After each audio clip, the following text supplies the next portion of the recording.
Make sure you have what you need to be comfortable. Most of you have been here many times before, but if you're new, we have extra supplies in the closet and additional cushions in the corner over here.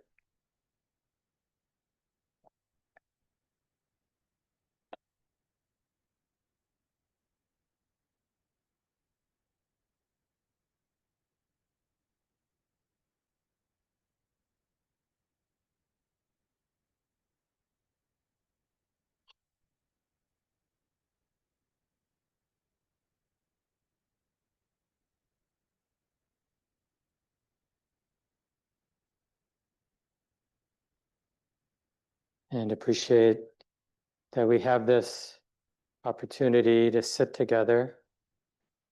It's a relatively rare thing, and especially these days with our hybrid community, all of those folks around the country who are on Zoom now, and all the people from this area who are in person.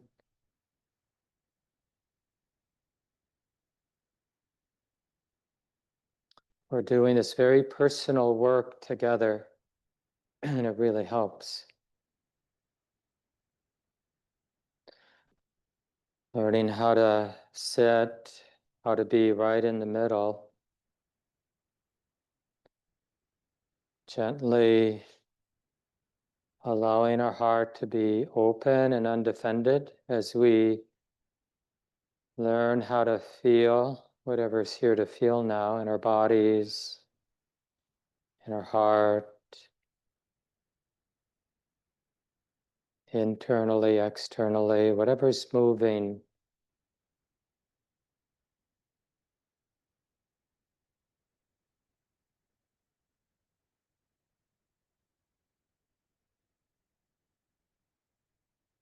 Right at the very heart of this path of wisdom that the Buddha taught, this path of awakening,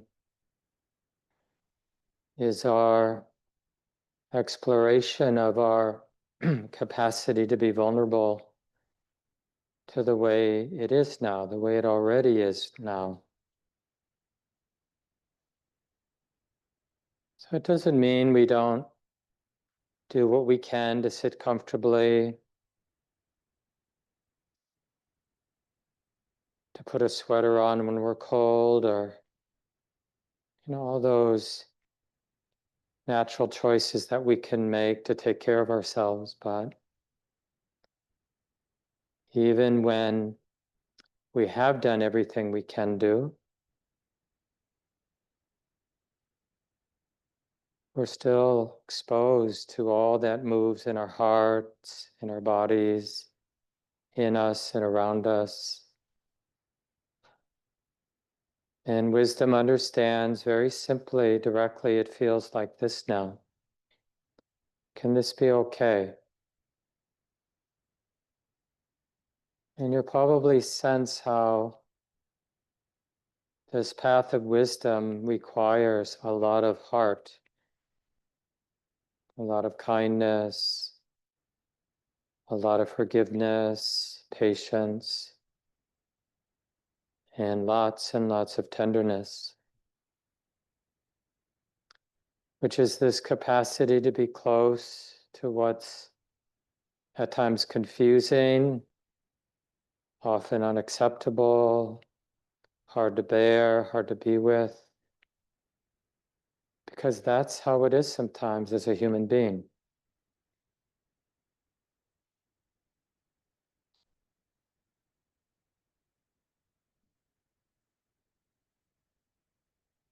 I care enough now. See if you can join me in this reflection. I care enough now to be close. I care enough as best I can to be undefended and simply feel what's moving here to feel.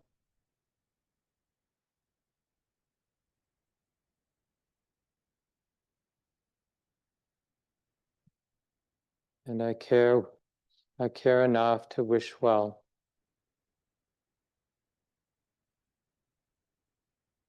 May I be safe and protected in all ways.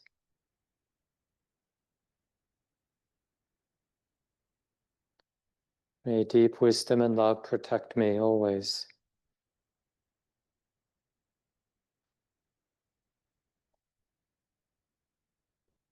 May this heart here be happy, peaceful.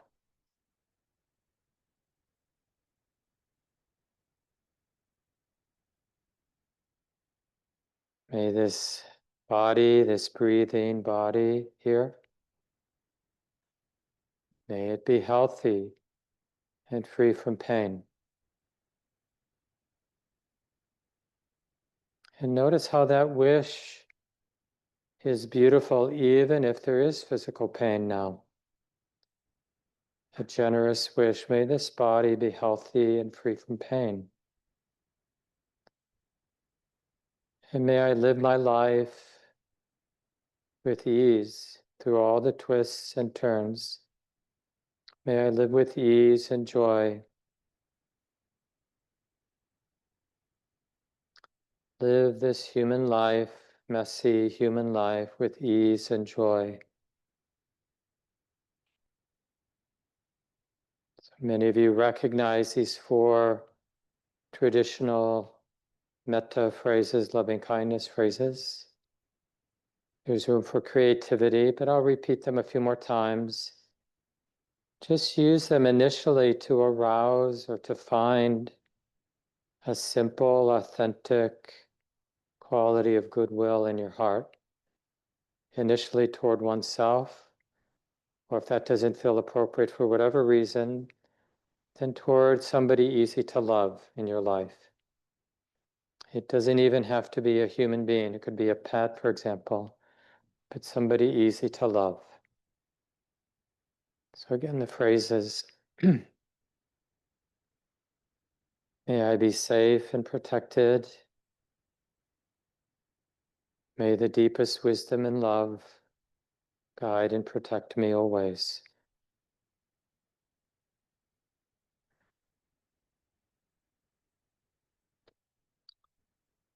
May my heart be happy and peaceful.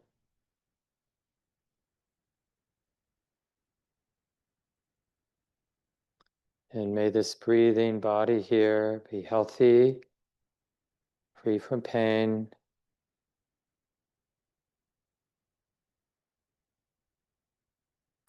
And may I take care of this life with ease and joy. No matter the conditions, may I live with ease and joy.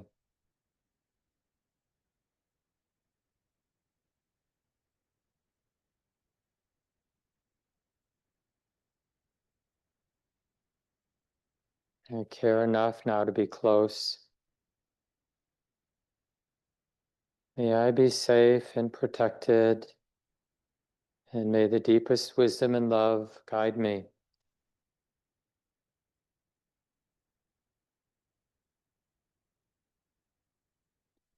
May my heart be happy and peaceful.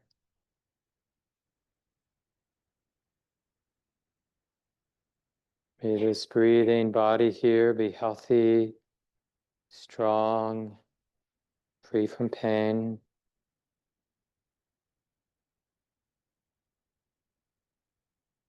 And may I learn to take care of this life with ease and joy through all the twists and turns of my life.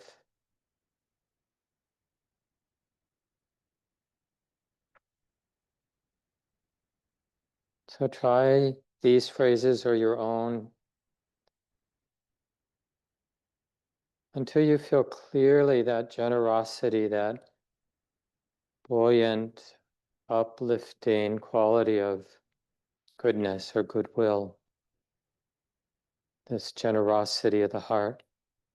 And let that be the object of meditation, that radiance of goodwill, we could call it.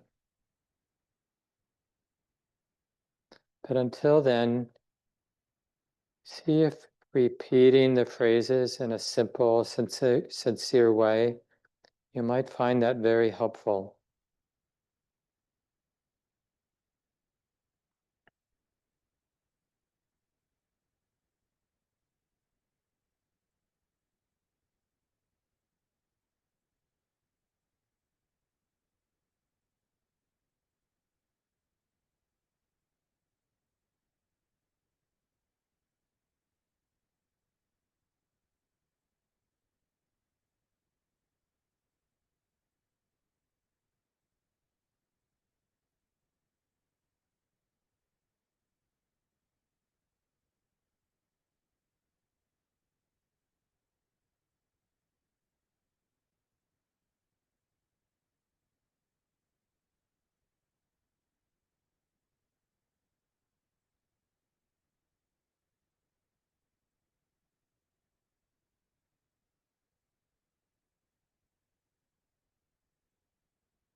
And we're always beginning with this tender acknowledgement that I care enough about this life here to be close, to be not forgetting it. The immediacy of this heart and mind and body here.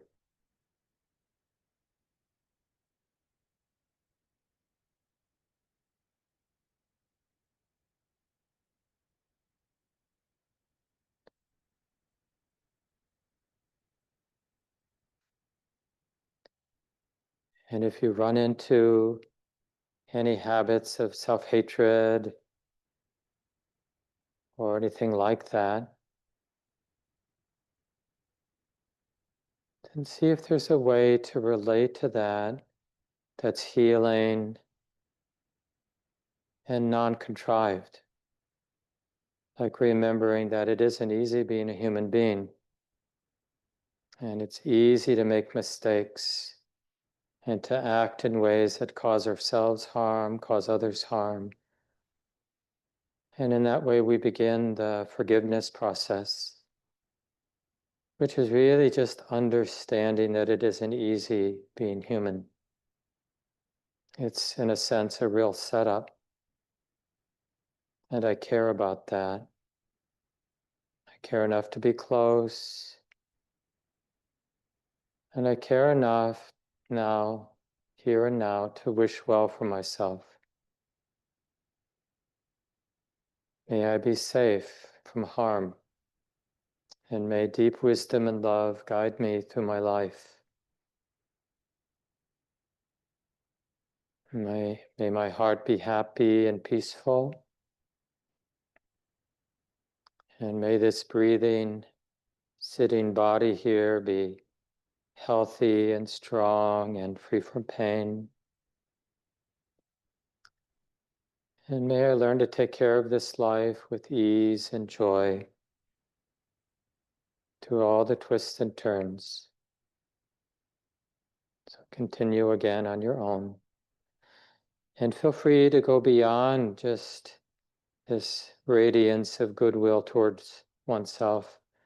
So if other people come to mind, just include them. Change the pronouns or the way you're using the phrases so it makes sense.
We're learning how to keep the attitude of goodwill, loving kindness in mind.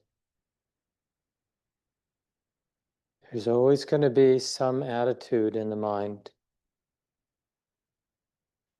So how can we have an attitude of kindness, that radiance of goodwill, which is really more about the absence of ill will? No aversion, no fear, no anxiety. And of course, if any of those emotions or attitudes were to show up, we would relate in a tender and kind way to those attitudes of ill will,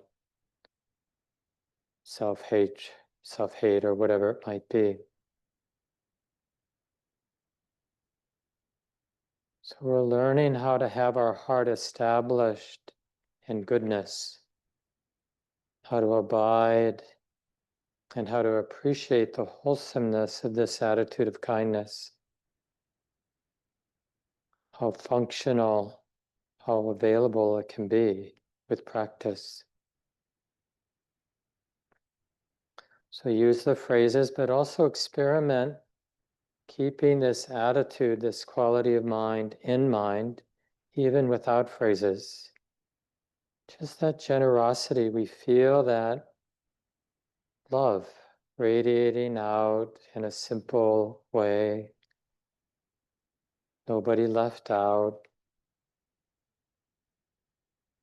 A lot of you know the way the Buddha would teach metta or loving kindness practice and all the different flavors of love. He advised us to reflect, I will abide, pervading this first quarter, what's right in front of me, with love.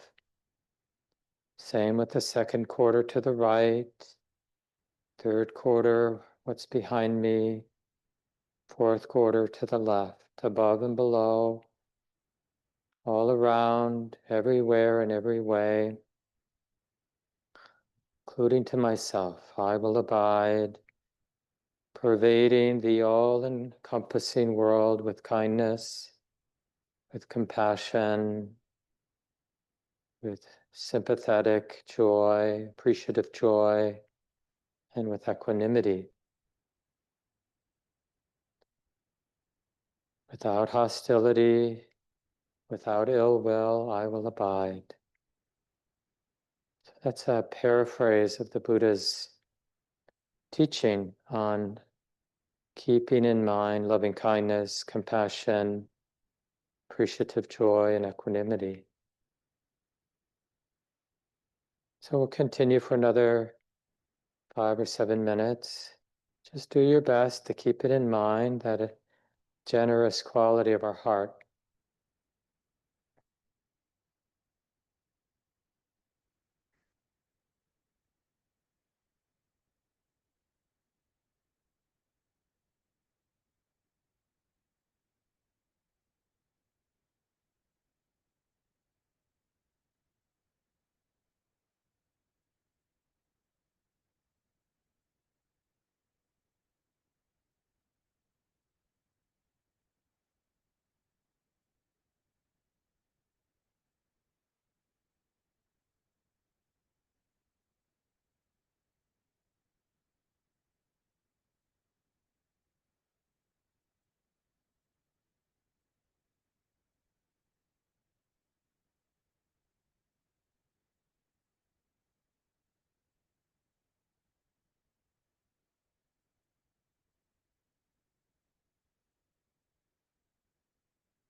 And again, learn how to be interested in the generosity of our heart here and now. It's a kind of giving.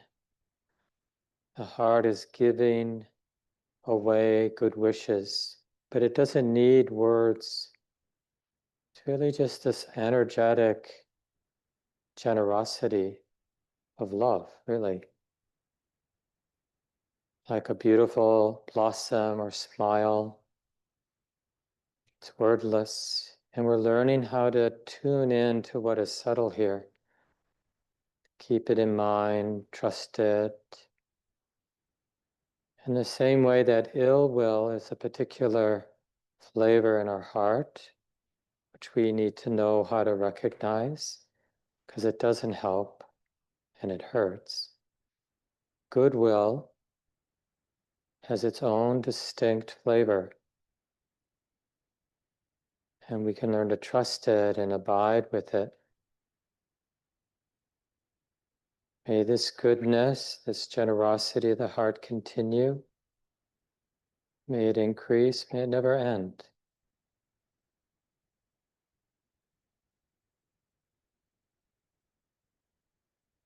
May we all abide with goodwill, simple, real, here and now, toward ourselves, toward others, nobody, nothing left out. And may this goodness continue, may it increase, and may it never end.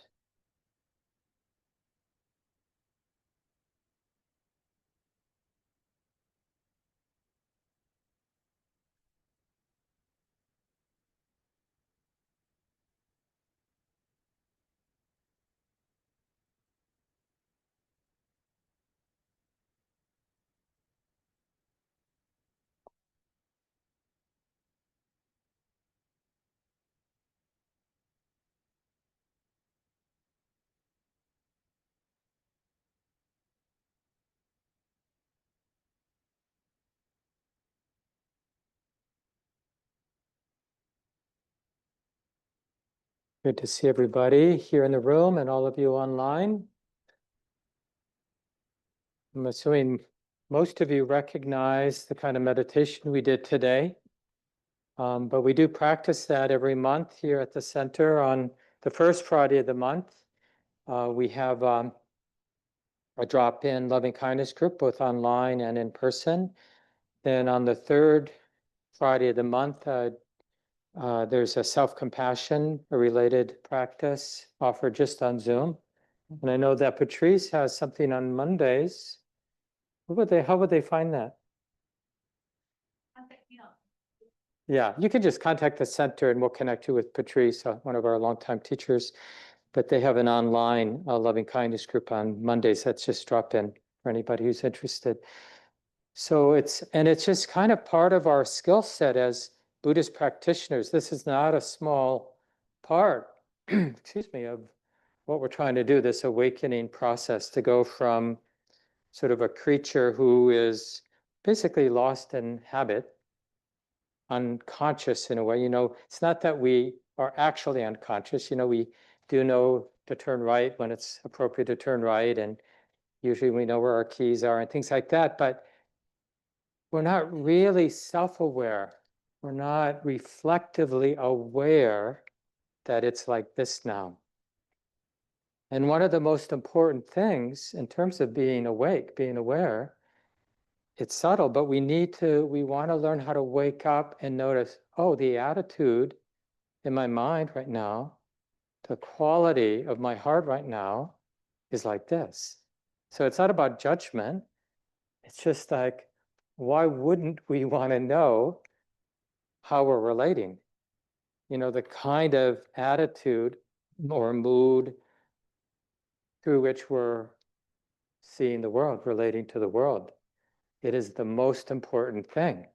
You could think of because a lot of us, you've been around for a while, and we know that, in Buddhism, It's a big deal about stabilizing present moment awareness so we can have some continuity of present moment awareness. But really, we're building that skill of being present and the continuity of being present so that we can start to notice something that's refined, subtle, but so important. And in our path, generally, subtle is more important than gross. What's obvious, right, doesn't mean it's important. What's really important, what really shapes how our life unfolds and how the world unfolds is this way we're relating.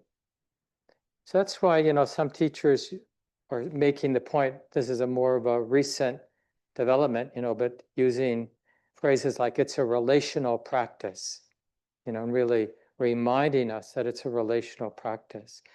Because we're trying to remember to notice in this non-judgmental but very clear, intimate way, how is the mind relating now?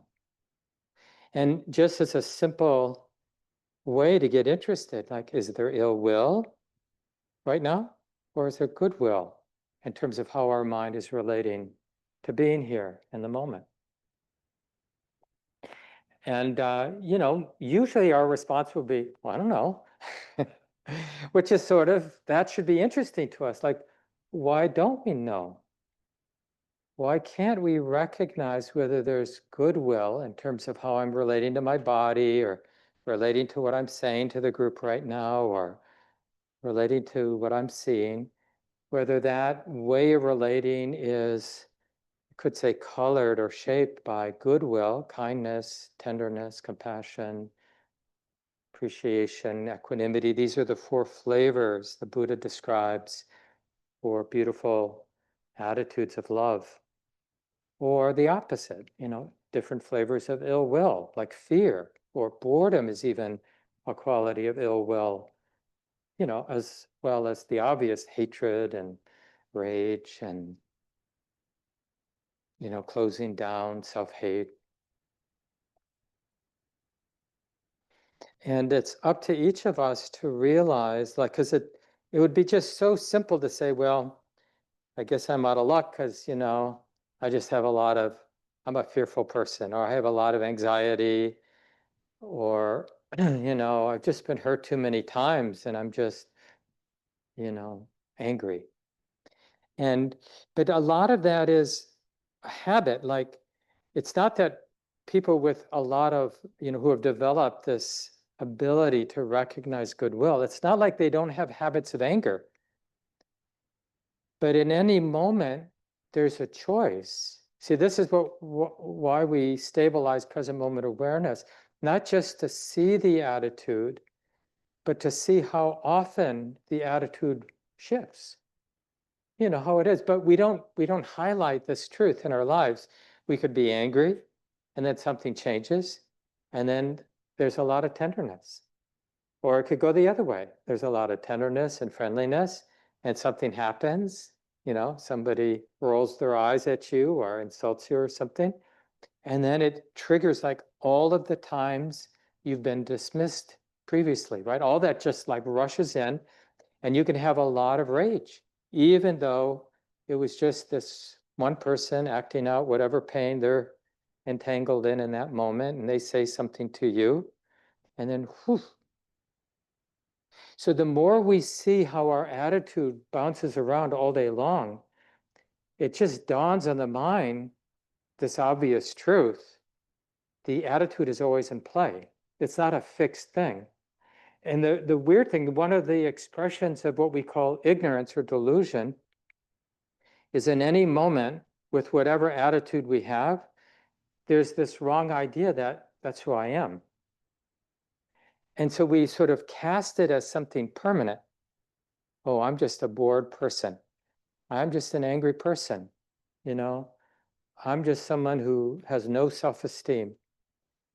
And it's just weird how we've gotten so dependent on having a story that we, because we don't know, we haven't learned how to exist in the way it is, which is it's very fluid. it doesn't make sense to the idea of me, I, me, mine, the self-centered point of view, to have the attitude, the way we're relating change moment by moment, really, but for sure every hour, if not many times every hour. It's like different realities.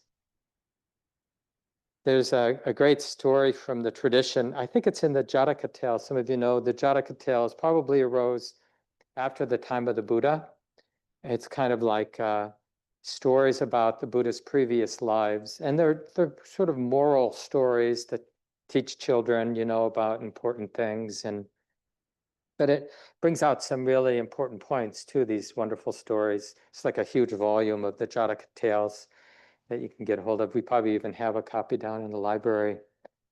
But it's sort of part of Buddhist culture in Asia, these Jataka tales. And there's one story where the Buddha to be, right? So this is a previous life before the Buddha's awakening. And he must have done something bad because he was in a hell realm. And I think it was one of the hot hells. In Buddhist cosmology, there's like lots of different hells. Pointy hells, cold hells, hot hells. I forget the other ones, but there's like more than a few. And vivid imaginations. And maybe it's true too. We don't know. I don't know. But anyway, the story goes, he's in a hot hell doing, what we might imagine someone would have to do in a hot hell, which is like pulling something heavy through fires, something like that, with some vicious guard whipping them to make them pull the heavy thing. And he's with other people who are stuck in hell. And the person next to him falls, and the Buddha to be reaches down to help him.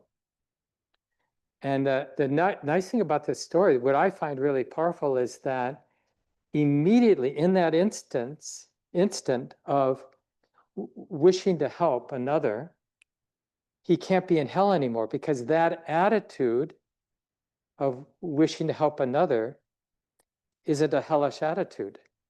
So he's immediately transported, that's the end of that existence, and then he's reborn somewhere else, where people have generous, compassionate attitudes, which don't exist in hell. So this is a teaching story. I mean, maybe it's true, who knows, but what we do know, I know at least, it's a good teaching story, because this is what's happening to us all day long. We're in a hell realm because of, whatever got triggered, one bad thing after another, traffic, and then this, and then that. And we're really spinning in that hell realm. But if we're fortunate, then maybe something else arises internally or externally that shifts the attitude. And then what we want to notice is we're no longer in hell. We're now in a realm of a good attitude, a wholesome attitude, a generous attitude, a patient attitude, or whatever. And we want to notice that, because it doesn't fit the narrative. Like I mentioned earlier, when we're in hell, we just think that's who we are. Or when we're in heaven, we think that's who we are. But it's fluid. And this really supports our willingness to develop the practice. Like just to move through our life, daily life. I'm not even talking about our meditative practice, our meditation practice. But just like imagine going through the rest of Sunday, and as you're moving through, you're just keeping in mind that whatever attitude is here, and then you notice that the attitude that's there, it could be, like if it's already beautiful, it could become more beautiful, more wholesome, more healing. Or if it's unwholesome, that could be abandoned. And just like that story about the Buddha in hell, there's really nothing in the way of that transformation. Like if I'm in a really negative space, mind chasing its own tail, with aversion, with hate, with whatever really dark, negative space it might be, how big of a sort of psychological move is it for the mind to realize, oh, this really hurts. It's really hard, difficult sometimes to be human, to be really stuck in a rage state. Like to just step out of it enough to realize this hurts. And I care that it hurts. Already, you're not in hell anymore, right? Just as soon as you realize that this really hurts, hatred doesn't care that it hurts, right? The kind of movement of hatred is doubling down on the hate. That's what hatred is, or rage. So just to have enough space to realize, oh, this is heavy. This hurts. And I care about that. Like the next step is realizing I care that it hurts. And then when we realize we care about that hurt, that generosity, this is the beginning of a real moment of love, is that generosity like, oh, may this heart be at ease, right? That wish.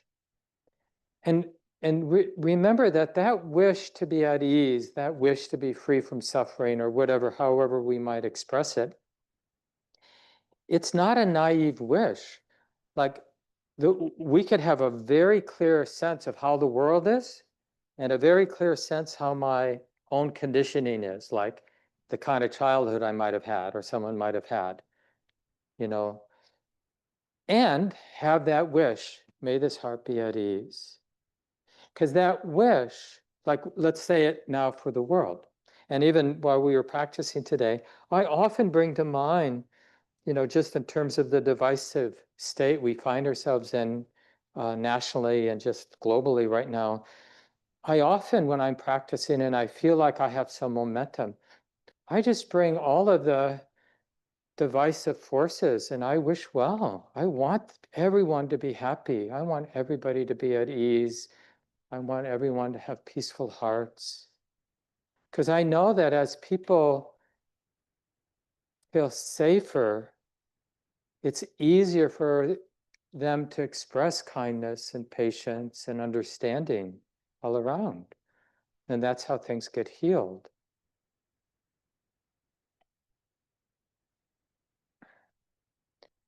Deepa Ma, some of you know, we have her picture up in different places in the center. She's an important figure in this movement here in the West we call insight meditation or Vipassana meditation coming out of Theravada Buddhism.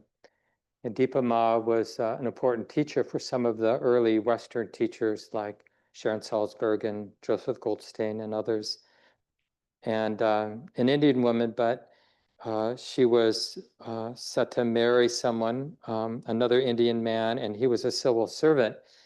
And a lot of the Indian middle class during the colonial days, they would go and be the civil servants in all of the different British colonies around the world. So her husband was working in Burma, which at the time was a British colony, and Deepa Ma experienced a lot of losses, husband, I think 2 children, and illness, and eventually got to the monastery, and she just had a real natural talent for the practice, and very quickly had deep awakening. Anyway, she eventually moved back to India and met some of the Westerners that were starting to practice back in the late 60s. And but she's, respected like in our immediate lineage, is seen as one of the more awakened teachers in our lineage. She died maybe in the 90s, 1990s. She went to IMS in Massachusetts a few times to teach before she passed away at a relatively young age.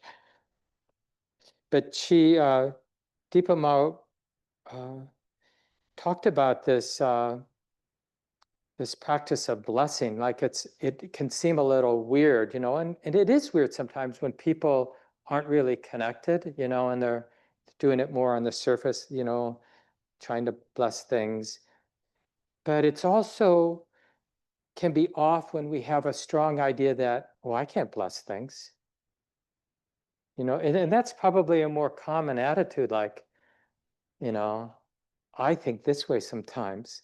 And sometimes my mind is like this. So how could bad old me be worthy of blessing this moment, another person?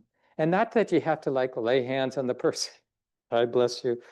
It's really that attitude like, do we have confidence despite having seen how our mind can be in dark places, negative spaces, and all the rest? Isn't the opposite also true? That our mind is capable of a really beautiful, pure state of goodness. And sometimes in just simple, ordinary moments, appreciating your cat, doing whatever your cat is doing, and then just noticing, oh, this heart, this mind is really pure right now. There is no ill will. It's not a business thing like I'm going to be really loving, have loving thoughts towards my cat so that it loves me. Because if that's, I mean, that happens, I'm sure, but that's not a pure state. That's a business relationship, which also happens. Everything under the sun happens along that whole spectrum from hating and wanting to kill to, just pure love. So the quote that I found is, cultivate the spirit of blessing. If you bless those around you, this will inspire you to be attentive in every moment. Right? So it's just like, it's so functional to be in this state of kindness. It's not like a lot of us might initially think, well, this would be a setup to have the world walk all over me if I'm being kind. But have we actually experimented to see? Like first experimented, like what is the actual experience of kindness, and then take it on the road and all the different places you interact in your day, and just see, is it functional? Is it healing? Does it set good in motion? Not theoretically, but actually in our hearts and around us. And, hopefully we've all experienced people who just, for whatever reasons are more this way than not. And we like being around those people. Everybody likes being around those people who are naturally generous, naturally kind, naturally tender-hearted, caring. It's like you could call it a spiritual magnetism. It's not the same as charisma. Or, I mean, it's similar in some ways, but it doesn't have to be big or shiny. They don't need to be loud or public even. But we sense that. In the Buddhist tradition, we talk about it as a powerful or transforming gift of non-fear. Like when we're around somebody who has developed that attitude of kindness, it's kind of more and more their predominant attitude as they live their lives, they're sort of radiating non-fear, meaning you don't have to be afraid of me. I'm not going to manipulate you.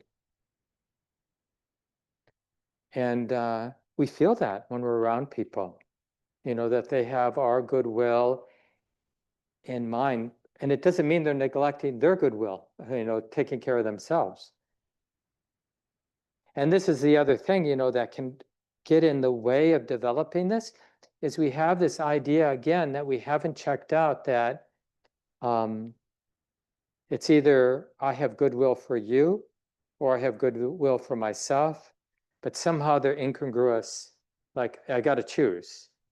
Oh, now I'm taking care of myself, so I don't have goodwill for you. Or now I'm taking care of those around me, so I'm neglecting myself. And just to explore, is that actually true? It's like sometimes we do give a lot, like some of you, I'm sure, are parents. And, it's just the demands of being a parent, especially when you're tired or the child has grated on you for whatever reasons, yet you're still the parent, in the room, and you still have to respond. And it can be hard, and you can have lots of different feelings. But even as you give yourself and take care of what needs taken care of, even though there may be resentment, even there may be all kinds of, there's also the good feeling of doing what needed to be done.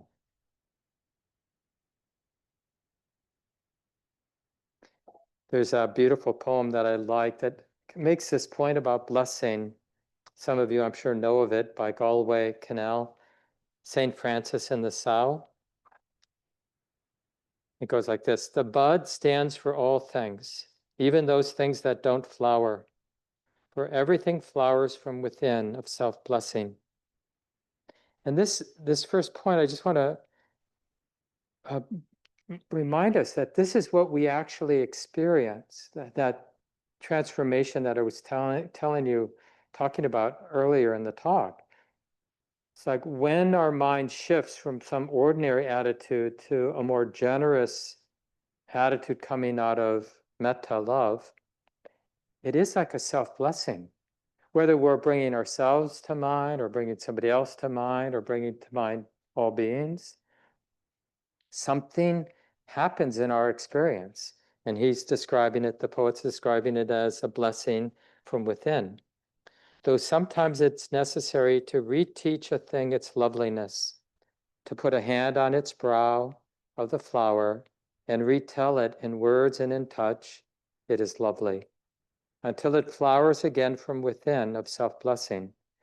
As St. Francis put his hand on the creased forehead of the sow and told her in words and in touch, blessings of the earth on the sow, and the sow began remembering all down her thick length, from the earthen snout all the way through the fodder and slops to the spiritual curl of its tail. From the hard spininess spiked out from the spine, down through the great broken heart, to the blue milken dreaminess spurting and shuddering from the 14 teats into the 14 mouths sucking and blowing beneath them, the long, perfect loveliness of sound. I don't know if people have, I was raised a Catholic, and St. Francis, I had some kind of relationship with St. Francis as a kid, within my own heart and mind.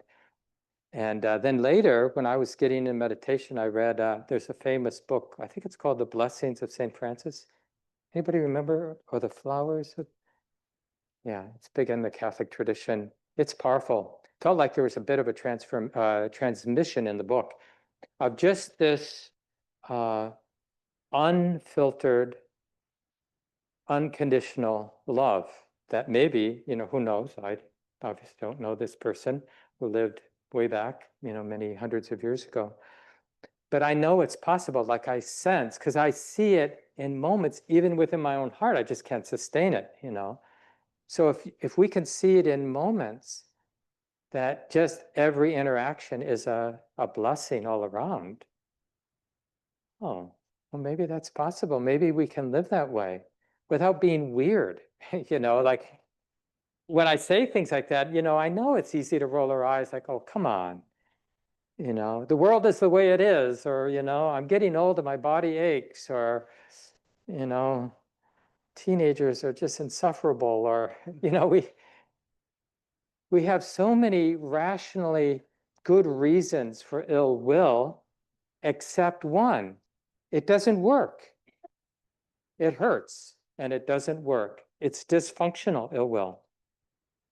And we have to really, that's really the essence of Buddhist wisdom, in terms of our practices. It's understanding the conditional unfolding of experience. So when there's ill will, when the mind is relating with ill will, what gets set in motion? That's why we have continuity of present moment awareness. We see directly what ill will sets in motion. And we can see directly what kindness, tenderness sets in motion. It's not rocket science. It just takes continuity of present moment awareness to see. And it's not just observing our own mind. We can observe everybody around us too. And then it becomes so obvious when we start looking like that, paying attention in that way. Oh, this is the way. Oh, it's like, because it's so easy to be confused about how to practice. It's not actually that confusing. It's like when we're not present, when we don't have mindful awareness operating, we can't learn. So that's itself so dangerous, to be unable to learn from our experience. You can't learn from experience if we're not tracking it with non-judging present moment awareness. And then if we do track our experience, at least to some degree during the day with present moment awareness, we will see, like the Buddha describes in the Eightfold Path, These are the only thoughts, only intentions, only resolves, only attitudes that make sense. Renunciation and generosity, kindness, and non-harming, non-cruelty or compassion. And these are the only intentions we need in our mind. The intention that allows us to let go, to be generous, to be content. The intention that allows us to be kind. And the intention that allows us to refrain from causing harm. That's what we need. It'd be nice to check it out. Is that true? Is that enough? And the other thing that we'll find is that we can't really be present, to develop that sensitivity that can read that or connect the dots. Oh, this is what ill will sets emotion, or this is what kindness sets emotion. Just to be present requires kindness. Kindness is that quality in the mind that allows the heart to be vulnerable, to include. Sharon Salzberg, in her wonderful book that I recommend, even though it's been out for, someone told me now, I think almost 30 years, Loving Kindness, The Revolutionary Art of Happiness, Sharon Salzberg's book. And right at near the beginning of that, one of my favorite lines from the book is, "Great fullness of being, which we experience as happiness, can also be described as love. To be undivided and unfragmented, to be completely present, is to love. To pay attention is to love."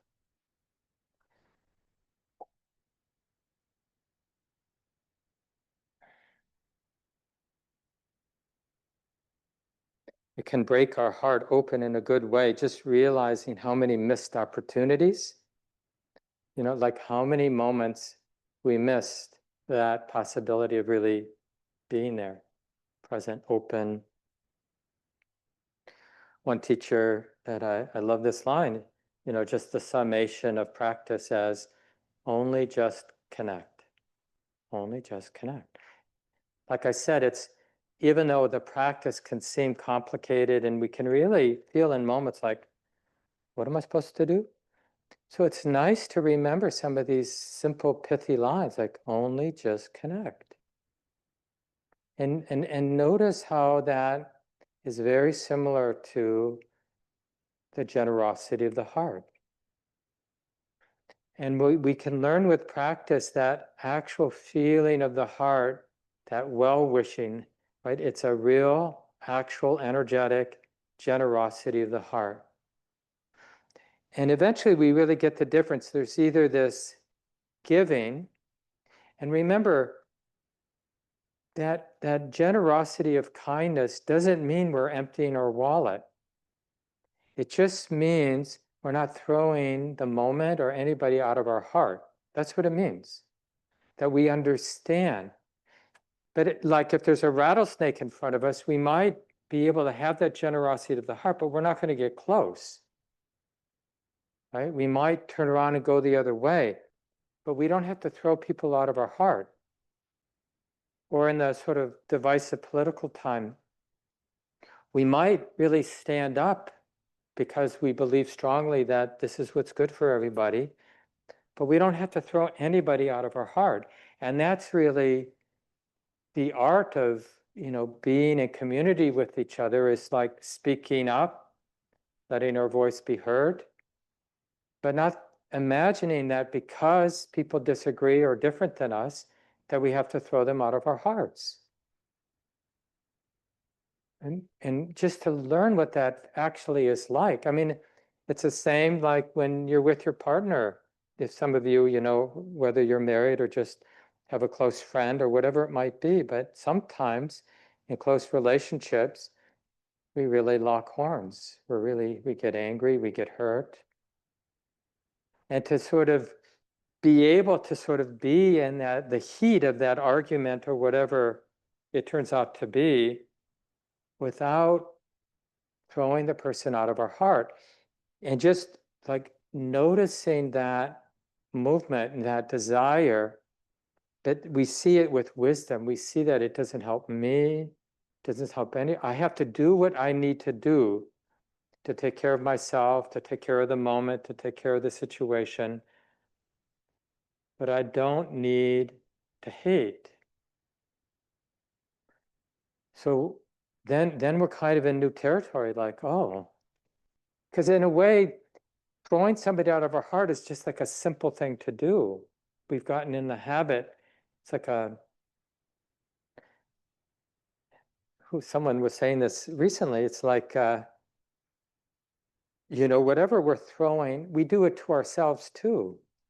The Buddhist image was, whenever the mind justifies identification with hate, it's like deciding to throw something like poop or a red hot metal ball at the person we hate. Who gets harmed first? We get the hand in the poop, or we get the burnt hand. So just to see it like, oh, that never makes sense.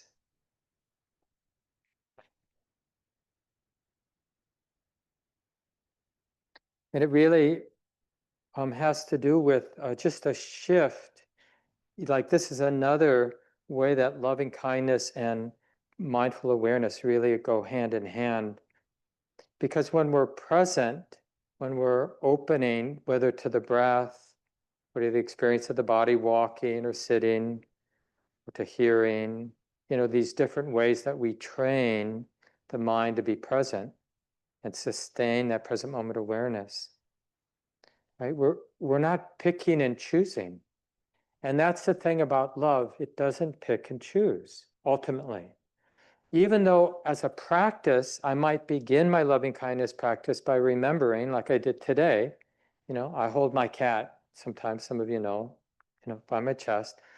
And even though he's been around us now for more than 10 years, I guess, he doesn't like to be held long. It's about a minute at the most, sometimes a little longer, sometimes a little shorter. But it's a beautiful moment or moments when he's relaxed. He does that thing that cats do with their paws when they're happy. He hums or does his purring, and then his paws sort of just reflexively does that, and so I'm holding him. And we have our moment and that purity. And and then just to not cling to that, right? Like, putting him down is part of the love. As soon as he gets a little bit restless, even anticipating it, so that, it's like, no, it's not a demand. It's just like the love isn't about that moment, but I can bring that moment to mind to help remember it. But we want to be able to sense it all the time. Even when the cat has been gone for 24 hours and comes in, he's an outdoor cat, and for better or worse. And he'll come in, go right to the food, eat the food, go right to the door, wanting to go back out. So it's just like, this is how it is, but that our hearts, it can open to the totality of the truth of the way it is. But we have to realize that it has that capacity. I'm sure some of you with kids getting older, when they get to the preteen age, and just like they're not that kid that wants to cuddle, there's somebody else now. I mean, they're somehow related to that kid, but they're sort of different, and then young adult and onward, some of you have kids that are well into middle age. And just like how our heart can find it, like how it can be beautiful to love them unconditionally, even though the relationship obviously is fluid, it's changing. This is from Ajahn Sumedho, a Western Buddhist monk. Metta includes the totality of our world and experience. It includes every possibility, the born and the unborn, the created and the uncreated, those who are present, those who are absent. With metta, we contemplate all phenomena, all sentient beings in terms of loving kindness and inclusiveness, rather than in divisive terms of which is best, which is worse, what we like, what we don't like. Metta then is the way we relate to the totality. So that's why, even though we remind ourselves that my heart is capable of this goodness, we're actually, the object itself is the goodness, not the cause for the goodness. And that's subtle, like, because it's really more about realizing this mind, this heart, empty of ill will. And we're not good yet, most of us, right? We're not really that good at noticing what's not there. Can we notice the heart, the mind, when there's no ill will? What's that mind like? So a lot of times, we think of loving kindness and we immediately go to the more ecstatic experiences that we sometimes have, where, we're just so happy for someone or so appreciative or so moved in a beautiful way. But with more and more practice, we'll realize it as something really simple and quiet, this absence of ill will.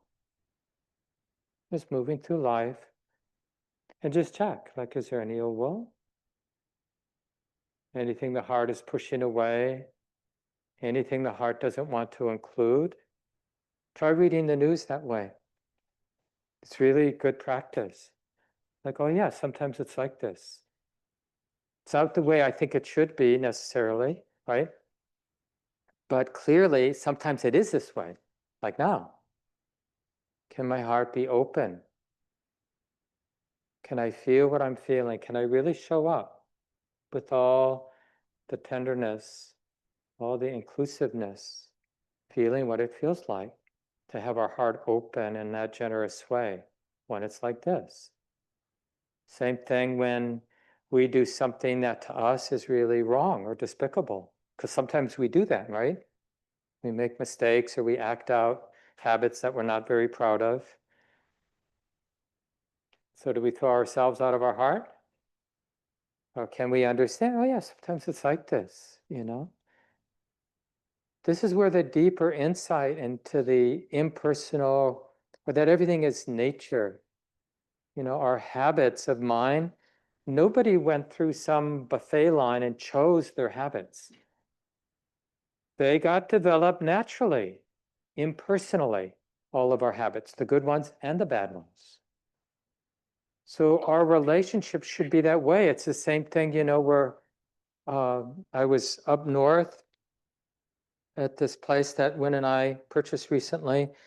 And we have this really nice woods right next to us, even though we're in town, 10 acres or so. And I was looking in the woods, and then I realized, oh yeah, in a town, this town's been around since the mid-1800s, people just throw their trash in wooded places. There's a little bit of a ravine there, so they couldn't build homes there. So yeah, it looks beautiful. The trees are really mature and stuff. But if you look a little deeper, there's all the trash that people have thrown there over many, many decades. It's like, oh yeah.